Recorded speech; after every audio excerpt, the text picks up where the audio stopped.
इधर विकास दुबे पुलिस की गिरफ्त में आया और उधर मध्य प्रदेश के गृह मंत्री तारीफ लूटने कैमरे पर उतर आए। मंत्री महोदय ने उज्जैन पुलिस की तारीफों की झड़ी लगा दी। कुछ ऐसा जताया, कुछ ऐसा बताया जैसे उज्जैन पुलिस ने ही जाल बिछाया हो और उसमें विकास दुबे आकर फंस गया हो। मध्य प्रदेश की हमारी जाबाज पुलिस है। ये इतनी नृशंस हत्या और की घटना जो हुई थाने वाली, उसके बाद से ही हमने पूरी मध्य प्रदेश को पुलिस को अलर्ट किया हुआ था। अलर्ट मोड पर मध्य प्रदेश था।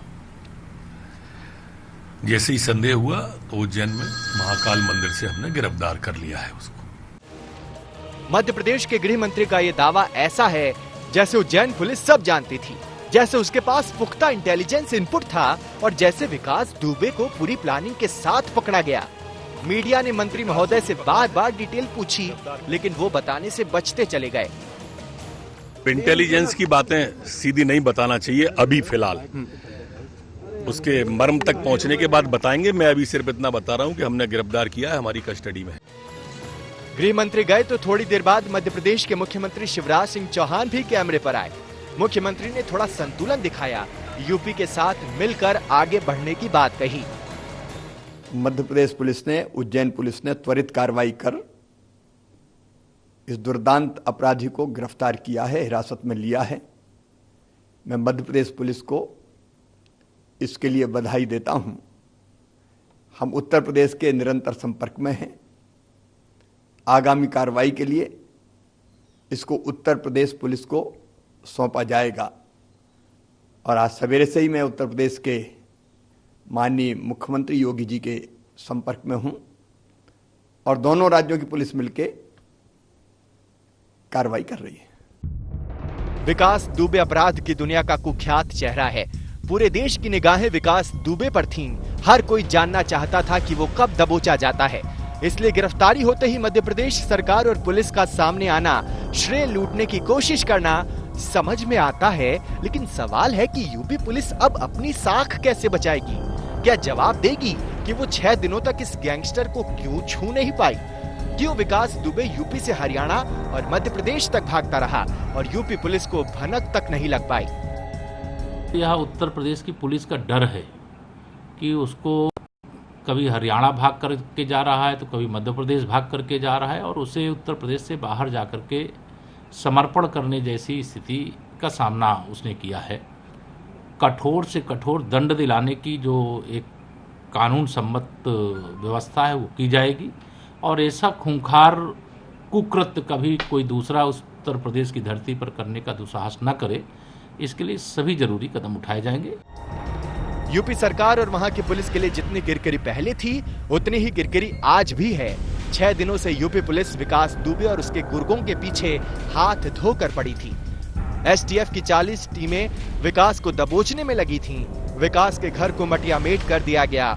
थोक के भाव से गिरफ्तारियां की गई, लेकिन ये तमाम कार्रवाई अब यूपी पुलिस की हताशा और खींच का नतीजा नजर आ रही है, क्योंकि विकास दुबे जहां चाहा वहां जाता रहा और जब चाहा तभी गिरफ्तार हुआ है। कानपुर से शिवेंद्र श्रीवास्तव के साथ रविशपाल सिंह, उज्जैन, आज तक। कत्ल की कोशिश, किडनैपिंग, जबरन वसूली, धोखाधड़ी समेत करीब 60 केस विकास दुबे पर दर्ज हैं। कई बार वो पकड़ा भी गया, पर कभी भी बहुत ज्यादा वक्त तक जेल में नहीं रहा, बल्कि हमेशा आसानी से जमानत पर बाहर आ गया। आइए आपको दिखाते हैं विकास दुबे का अपराध की दुनिया में ये पूरा सफर।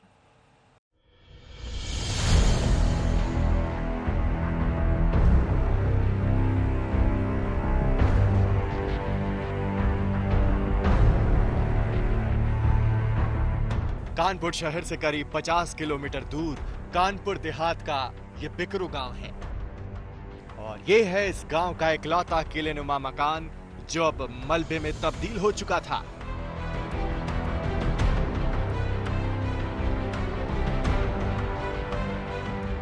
विकास की जिंदगी की कहानी इसी गांव से शुरू होती है। गांव वालों को याद है कि करीब 20 साल पहले सन 2000 में शिवली में तब के नगर पंचायत के चेयरमैन लल्लन वाजपेयी से विकास दुबे का झगड़ा हो गया था और बस इसी के बाद उसने जुर्म की दुनिया में कदम रखा। शुरुआत छोटी बड़ी लड़ाई से हुई, फिर धीरे धीरे गांव और गांव के आसपास की जमीन को अवैध रूप से खरीदने बेचने का धंधा करने लगा। थाने में अब उसके खिलाफ शिकायतें आनी शुरू हो चुकी थीं। तभी उसने तय किया कि पुलिस से बचने के लिए राजनीति और नेताओं का सहारा लिया जाए।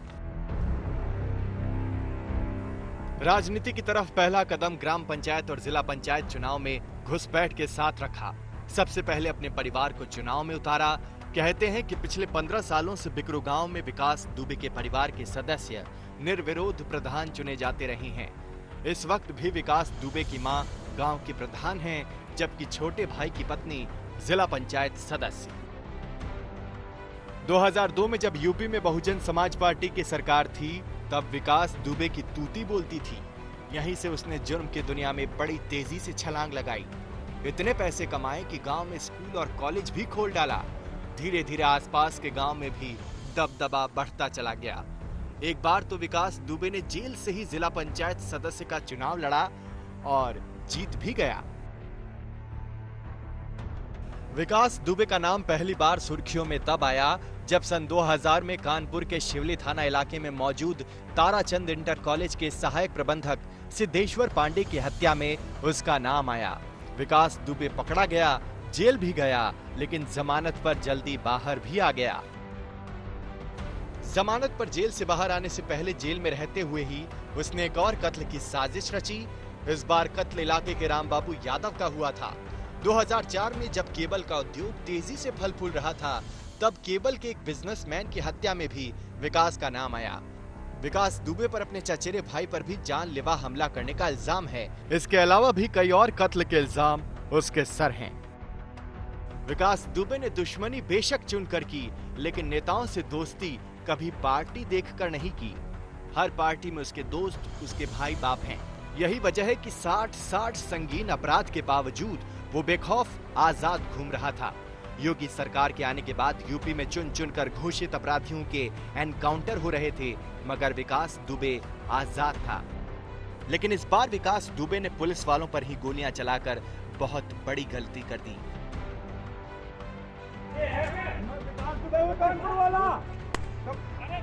जिनकी सरपरस्ती में वो पल रहा था, उसी बिरादरी को उसने निशाना बना दिया। फिर कब तक बच पाता ये गैंगस्टर? रंजय सिंह के साथ शिवेंद्र श्रीवास्तव, कानपुर, आज तक।